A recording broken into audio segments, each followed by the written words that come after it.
Hey everyone, welcome to ironSource's latest Level Up webinar. My name is Jasmine and I'm from ironSource's marketing team. Today, Amir Shaked, our GM network, is going to cover best practices for setting ROAS goals that will maximize the profit of your UA campaign. Before we get started, I wanted to just take a few seconds to tell you a bit more about what we're doing here at ironSource. ironSource is developing the industry's leading growth platform for mobile games. And what makes our platform unique is that our products close the monetization and marketing loop to help you accelerate growth. Also, the ironSource network was just rated the #1 network for casual games and the #3 network for all games globally by AppsFlyer, making ironSource the largest independent network for games in the world. If you want to check out past webinars, they're available on demand at www.ironsrc.com/levelup/webinars. There are about a dozen more there on actionable topics just like this one. And Amir is going to be taking questions at the end. So feel free to use the Q&A section of the webinar to ask anything you'd like. Okay, and with that, I'm going to pass it over to Amir to get started. Hi, everyone. How are you doing? Okay, cool. So what we're going to discuss today is how to set the right ROAS goal for your campaigns. There are mainly 5 things I'm going to discuss. The first thing is how to plot the true LTV curve of your campaign. By true, I mean mainly to discuss both ad revenue and in a purchase. The second topic, which is very, very important, is to be very granular in doing that.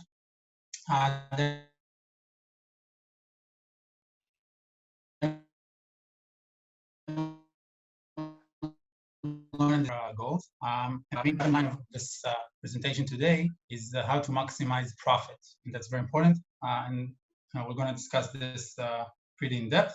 The final part, I'm going to discuss a bit setting ROAS goals for off-wall campaigns, which is a bit different, and I think it's very interesting for everyone in this forum to know.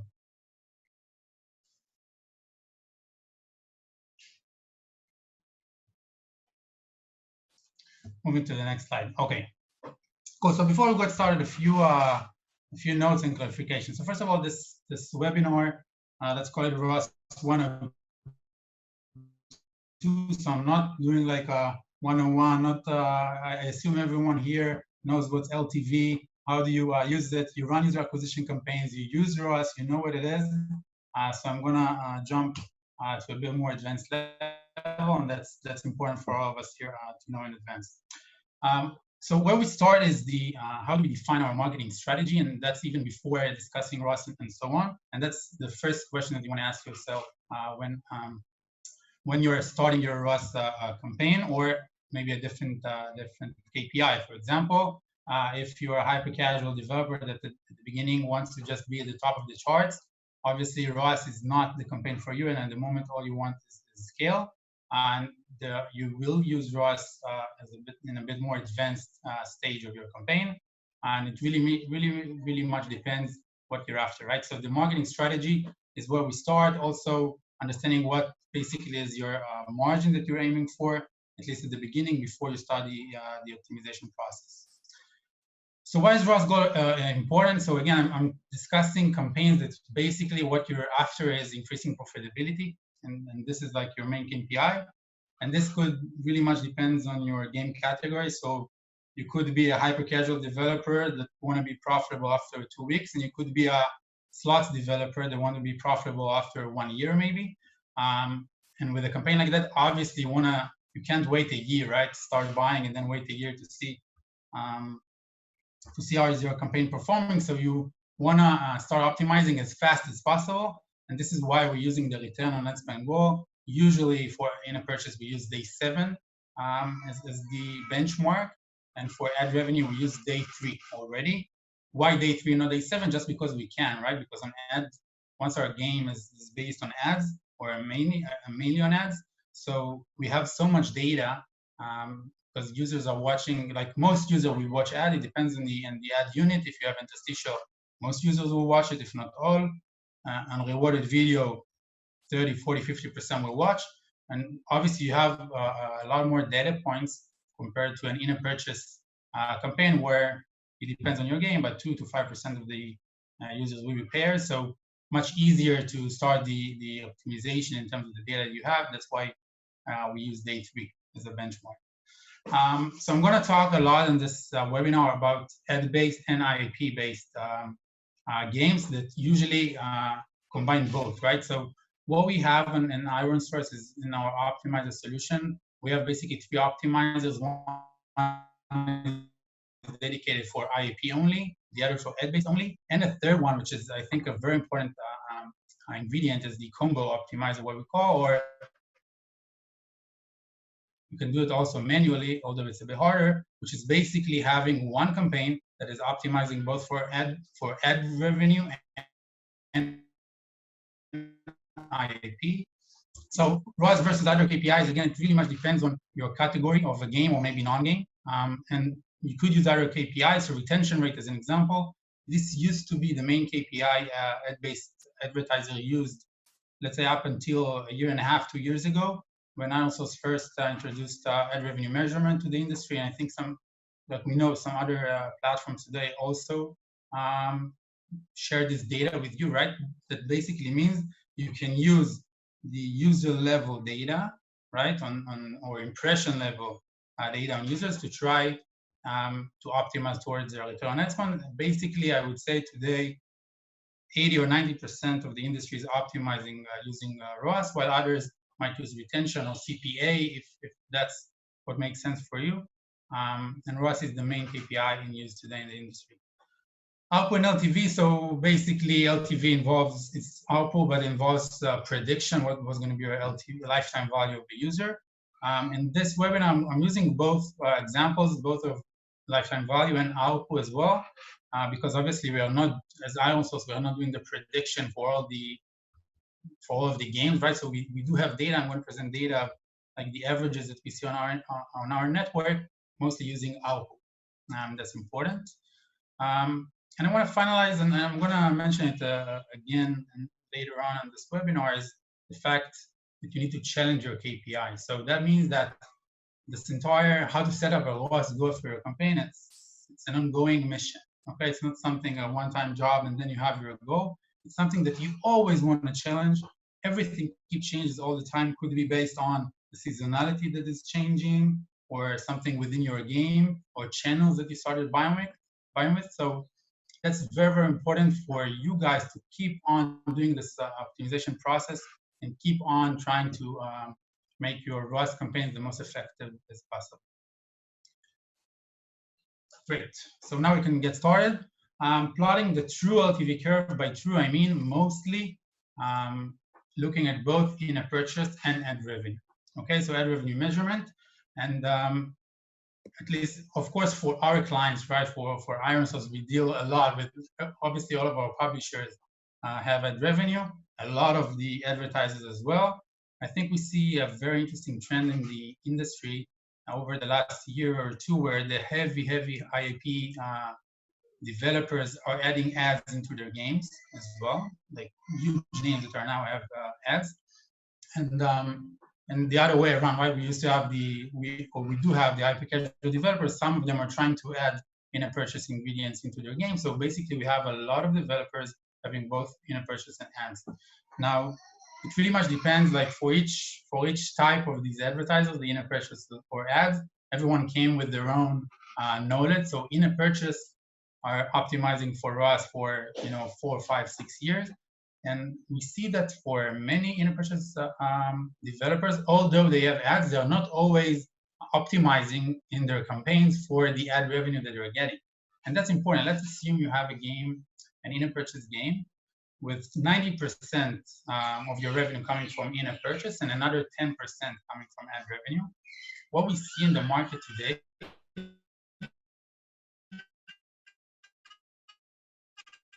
is that they're getting while running user acquisition campaigns. And others might take this 10%, but just look at it as a buffer, right? And then if you have a return on spend goal of 10%, and you have based on in-app purchase, and then you have 10% of your revenue coming from ads, then you just multiply and get 11% ROAS goal. And that's an issue. Why? Because the users are completely different. The LTV curve is completely different. These are two different monetization models that you must look at it differently. And you can't just like take it as a whole and just add a buffer, or you can, but it's super important to look differently on the curves. I'm going to show you a few examples how it looks like. And the second part is to go granular. I'm going to show you a few examples there as well. If you just have like one LTV curve and ROAS goal per OS or per geo, it's really not enough.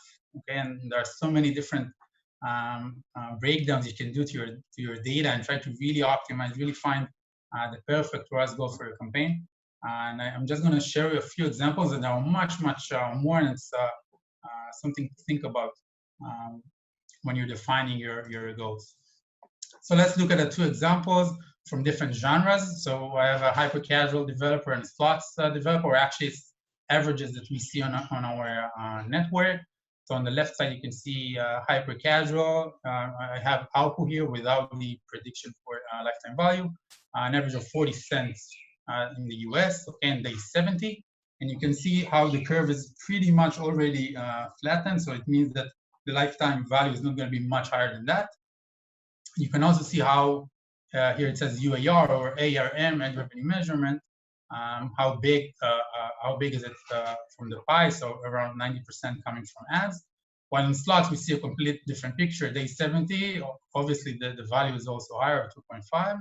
And the curve, it's not even a curve yet, right? It's a linear line, and obviously it's going to grow much more. And we see how big is the IAP part of the revenue. It doesn't mean that the slots advertisers shouldn't optimize for the ad revenue part, because the scale there is very big. If we look at a bit of averages per different categories, so casual, like match-free, hyper-casual strategy and slots, you see the differences we have here. And in the second row, we have a break-even day. That's how we call it. Basically, where these developers are aiming to reach 100% return on ad spend on their campaigns. So it very much depends on the advertiser, and each one of you have a different marketing strategy or a different margin that you're optimizing for. So I try to give the benchmarks here. For casual, it's very wide open, because it really much depends which kind of a game is it. So it's like either from a month to a year. It depends how aggressive you want to be in your campaigns. Hyper casual, within a month will be profitable on their campaigns, usually even on the first week or two. For strategy and slots, it could be from 6 months to 2 years, really much depends on the game. Now, I was talking about how the LTV is different, right? I showed you the examples of slots and hyper casual. And what I want to show you here, it takes 2 seconds to understand these charts. What I'm showing here is how fast do the IAP or the ad revenue measurement reach their full potential. Okay, so it's not the LTV that matters, like both lines are getting to 100%, but the idea here is to show the curve. Okay, so these are two different advertisers using our buying with ironSource. And we see on the top advertiser that after 5 days, the ad revenue part already reaches 40% of the full potential after 30 days. Let's assume this advertiser wants to be break even after 30 days. So if he has a ROAS goal, it should be 40% after 5 days on the ads part and 20% on the IAP part, right? But if you just look on IAP and then add your ad revenue, you're going to miss out on what's the right KPI for this kind of an advertiser and that kind of a user. That are mostly or we're going to generate the revenue from ads. And on the bottom chart, we see actually the opposite, where in a purchase is faster. And we see 60% of in-app purchase already after 5 days. So this is something that shows you that basically each advertiser is going to have a different curve, and breaking your LTV into in-app purchase and ads is super crucial for your campaigns. Eventually, what you want to do is define your overall LTV, right? This is a mix of both, and to have one ROAS goal for both IAP and ads, you are able to get the two in. This is an example from an internal tool that we have for LTV prediction. We see in blue the ad revenue or the ad LTV, and in red the IAP together with the prediction. So that's crucial to look at the true LTV or the complete picture of your LTV. Cool. Now that we understand that, let's move on to the next part, which is to go granular. And by going granular, I mean on every breakdown you can think of. So I have examples of geo, OS, genre, paid or organic users, and everything is going to look completely different. I think per geo, we all understand that the LTV is completely different. This is a picture I took from an article by AppsFire. Obviously, everyone understands that the LTV is different per geo, but what most advertisers are missing is the fact that the curve is completely different as well, sometimes, right? Not always, but sometimes it's completely different. So what I have here is an advertiser running a campaign in China and the US. Okay, and again, this advertiser wants to be break even after 30 days, reaching 100% return on ad spend. And we see that after 7 days, China will be already at 50% of the output of day 30, while US is only at around 35%. Okay, what does it mean? It means that if this advertiser is running a campaign on both China and the US using the same goal, let's assume the volumes here are equal. So it means that he will use a goal of 42% day 7.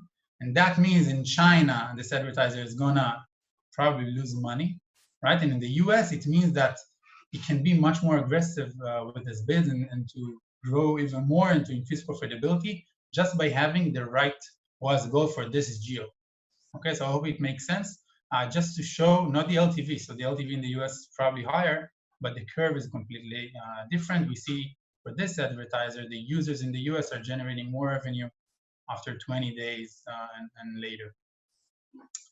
Another example, let's look at different supply categories. Okay, so this is one advertiser buying on a few different categories, but basically everyone here, right, all the advertisers. And what we see is that while buying from casual games, okay, we see the LTV and the curves completely different from ad revenue and from IAP at the bottom. Okay, so almost all revenue is coming from ads, while from buying from mid-core games, the split is completely different, right? It's the same advertiser, right? Same split on the advertiser side, on the developer side, but the source you're buying from obviously has completely different users, a completely different user base, and that's why we see the split completely different. That means in this case, this advertiser should split his goals into different, from different supply categories. There are hardly any advertisers that are doing that today. And again, that's every example like that shows a missed opportunity. Another example, different device tiers have a completely different curve, completely different LTV as well.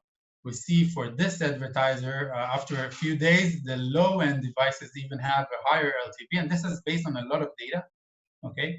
And we see what happens after 30 days. So obviously the high-end devices, and they have a long way to go also after this first 30 days.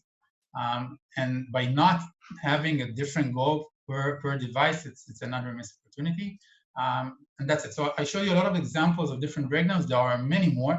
Okay, for example, different channels will have different curves. If you buy on one SDK network versus the other versus a social network, each one has its own user base and a different type of a curve. And it's something that you have to take into account when defining your goals. The third part, I think maybe it's also a bit the most complex part here, and this is factoring in the organic uplift. So a source I used is a very good article I read lately by AppsFire around organic uplift, and I think there are a lot of misuses today in the industry in what's organic uplift, what's K-factor, how do you use it. So just to make sure that we are aligned, organic uplift basically means it's what it does. It measures the increase in organic traffic due to only your paid user acquisition, right? If you anyway have an organic user base without doing user acquisition, it's not a part of the organic uplift or something that you should measure in your paid user acquisition campaigns. It's anyway your organic baseline. And that's something very important to understand, because today many advertisers are just looking at the entire organic share and add it as a LTV to their paid campaigns. And then you're basically paying too much and might lose money because of that. Organic uplift is a key data point in defining your goal, right? Because eventually you're getting users, they're getting organic, they're getting the organic uplift, could be from recommending to their friends, could be from the chart position. And you want to make sure that you take this into account in your LTV. And if you're not, you're missing out. It means that you can pay much more aggressively and to scale much more, right, if you are taking this into account. So how is it different than K-factor? I'm going to show a few examples that I think explain it a bit better. But in a nutshell, K-factor is usually just to take the share of your organic traffic out of your total traffic, and that's what you call a K-factor, while organic uplift, as I explained before, is something that you measure only as a result of your paid user acquisition. And the hardest part is it's really, really hard to measure, right? So there are a few games in the industry that have very strong social actions within their game. And they can actually measure which friend recommended the game to his friend or on Facebook, or actually made a different social action. And then it's actually pretty easy for them to measure. But for everyone else, it's super, super hard. There are a few ways and recommendations on how to do it. I'm not going to go into it now. It's a complete different session, but just one example, if you have one geo without any paid UA and you already have an organic baseline, you can start doing UA and see how much your baseline grew. Obviously, it's just relevant for this geo, and it's not doesn't necessarily mean it's going to be the case on other geos as well. The bottom line is that the organic uplift brings a full picture on the effectiveness of your ad spend. So if you are just looking at your paid users, right, and trying to calculate how much of your spend did you recoup, you're missing out on the full picture, which is also organic traffic that you got thanks to this. I think that most advertisers today are using the organic uplift or as a part of their LTV, but probably not in the best way or the most efficient way, or using K-factor, which could be a bit overestimation of your organic uplift. So just to make sure that we're all aligned, what is an organic uplift? So this is a part we see in light blue, organics, and in dark blue, the paid users. So this is a period where no user acquisition have been made, and once starting to do user acquisition, we see the uplift in organic traffic, and only this is the organic uplift. The K-factor basically looking at the entire share of organics, which is obviously could be a huge difference. It really much depends on your game category. There are games that anyway, without doing any user acquisition, have a huge organic baseline. And for them, it's going to be a complete different picture than hyper casual. And this is an example of how I see the organic uplift and hyper casual. It's probably very, very close to the K factor. And the reason is that for these kind of games, they're without paid user acquisition, they're probably going to get, they're going to have a lot of challenge getting organic traffic. We do see the organic part growing with time for these advertisers, and it's not exactly one-to-one. For example, big hyper-casual publishers are gonna have a cross promotion within their games that is non-paid, right? So it's basically they can look at it as organic uplift, which is a bit different than the K. Sorry, it's the K factor, which is a bit different than the organic uplift. But I think it's a bit safer to say that for this genre, they are the closest as possible, K factor and organic uplift. Now let's talk about a few more things on how do you add it to your campaign. So first of all, the idea again, as I said, is to add the LTV of the organic users to the paid users when you wanna get the full picture for your return on ad spend campaign. As I mentioned before, both the scale and the quality, right? The LTV is very different per network or per different channels. So each channel should get a different return on ad spend goal, right? The curves behave completely different. Not only that, the organic uplift needs to be different per network. And I think this is a point where not many advertisers are actually implementing in their campaigns, and that's important. Okay, and finally, the final part is like everything that I said before, organic uplift is also must be per segment. For example, different geo or different OS are going to have a complete different organic uplift, and you have to take this into account. Let's talk about two ways to add the organic uplift to the LTV curve. I'm going to use the hyper casual example, where it's a bit easier. As I said before, the K factor is going to be pretty similar to the organic uplift. For other categories, you have to calculate your organic uplift before you go into this phase. So basically, two different methods. One is going to be based on the installs uplift that we're seeing, and the other is on the revenue. And the difference is that if you're looking at installs, you're basically taking your organic LTV and just dividing it on equally among all the different channels. Okay, so you have one network with an LTV of 80 cents and another network with an LTV of 60 cents from their campaigns. But the organic traffic that you're going to add, the share is going to be 5 cents on both. Okay, and you're not going to take this into account on your full LTV. On the other side of the revenue uplift, basically what you're doing is giving the strong channels in terms of LTV also a higher weight of the organic users. And why is that? Basically, a higher LTV from a channel means that the users from this channel are more engaged, right? They're playing the game. There are payers, maybe they're watching a lot of ads. They're probably sharing it with their friends, and they are the users that are causing this organic uplift. And it shouldn't be treated equally among different channels. So when you use each one, and the installs uplift, it's something that you can use in the early stages of a game life cycle. Again, specifically talking about hyper casual. On the charts, it's a bit different. The installs actually matter, right? The organic uplift, a lot of it is being caused by how high up are you in the charts. And usually you don't have a lot of LTV data yet from the channels unless you have all data from your previous games. And the revenue uplift is basically the preferred method. And for any other time, this is the recommended way. Looking at the calculations just a bit. So how do we do it? If I'm looking at the installs uplift on the left.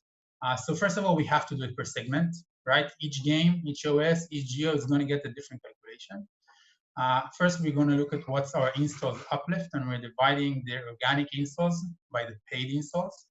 Okay, that's important. Some are using this calculation, dividing the organic installs by the total installs, right? And this is a bit inaccurate, and you want to divide it by the paid installs. And like this, you can actually, this is the way you take your organic LTV and actually implement it on the paid LTV. And to achieve the final LTV, what you're doing is taking the paid LTV per channel, right? For example, 80 cents on ironSource, and then add your organic LTV times the installs uplift. Okay, so you're going to add 10 cents and then you get 90 cents LTV. And as I said before, in this method, you're just going to use the same 10 cents across the board. While on revenue, again, on the revenue uplift, again, we're calculating the different segments. This time we're calculating the revenue, okay, of organics and paid. And then we multiply the revenue uplift with the paid LTV. And what it does, it gives a higher weight for the higher LTV channels. And this is the recommended way from our perspective. Cool. Once after that, so we talked about ads and in a purchase. We talked about different granularities and organic uplift. And now what I want to talk about is maximizing profit. As I said, this to me is the bottom line of this presentation. I see many advertisers that are doing a very good job, right? They have big data science teams and analysts and defining their marketing strategy, knowing what their margin that they're after. And where they're lacking is the business understanding of how to use this to maximize your profit. And the main conclusion is that it's a never-ending mission. It's something that you want to keep optimizing. Check how do you maximize your profit at all times. And it's not a one-time job to calculate your ROAS goal and then that's it, and you can move on to the next phase. So how does it work? Basically, it's an equation of your scale and the bid, okay, or the margin and the bid that you have. So I'm gonna let's take you through it. So for example, I already have a ROAS goal. Okay, I defined it based on everything that we mentioned before, and now I increase my goal. Okay, from 50 to 60% day 3. So obviously, what's going to happen? The margin is going to go up, right? I'm paying less. The bid is lower. I'm making more margin per user. The scale is going down. And the question you want to ask yourself now is, what's happening to your profit? It might go up and it might go down. It very much depends on the competition. Depends on the channel that you're buying on. But that's the main question that you want to ask. Just increasing the goal is not necessarily the right thing to do. same goes for the flip side, right? You can decrease the goal, decrease the margin maybe just a bit, but increase your bids and installs so much that it actually makes sense in terms of profit. But it's something that you have to test all the time, ongoingly, to check what's the perfect balance. So let's look at a few examples. So I took a low margin as an example. This advertiser have, we're using ARPU of the day 100. So this advertiser have 72 cents ARPU after 100 days. And the break-even day on a given campaign is day 30 with a 60 cents LTV and 60 cents eCPI.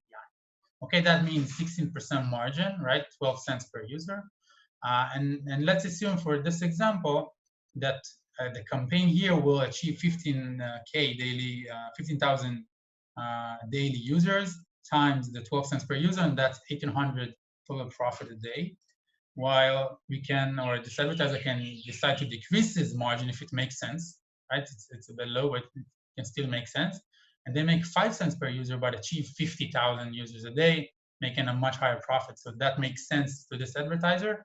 You can obviously change all the time, and this is something that you want to keep on testing. In this case, the break-even day is day 60. And then just using the curve, a simple calculation with the ARPU of 67 cents and 31 cents in day 3, getting to a 46% ROAS goal KPI that maximizes profit. And that's the main thing that I want to show here. And I want to show a case study, and I think it really, really helps like prepping this up. Okay, so this is a live case study with an advertiser of ours. We see in blue the installs, right, over time. We see in yellow the goal that they were using on our optimizer automatic solution for acquisition. And we see which ROAS goal they were using. Okay, so on week 1, using 50% ROAS goal in yellow, we see the actual ROAS falling a bit below. Okay, and on the second week, we see them increasing the goal to 60%. Okay, so we still saw a very big weekend before increasing the goal, and then we see the scale going down. Okay, obviously the margin going up and the scale going down. Looking at the results, scale went down by 8%, eCPI went down by 17%, and they were able to multiply their profit per user by 16% and 16x and 14x in their overall profit. This is obviously amazing, and probably what this advertiser needs to do on week 3 is even try a bit of a higher goal, right? Maybe 65% to keep on improving its profit. So obviously in this example was increasing the goal. In some other examples, it could be decreasing the goal.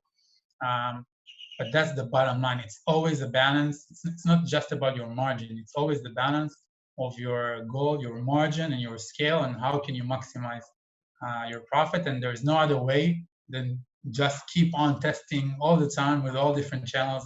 What's the perfect sweet spot for your campaign.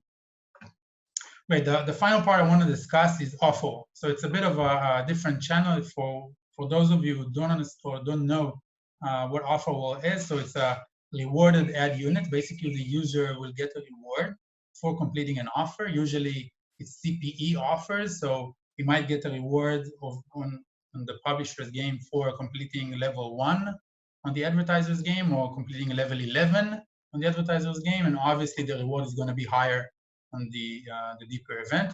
We see very, very high quality for advertisers, mainly in-app purchase advertisers in this ad unit.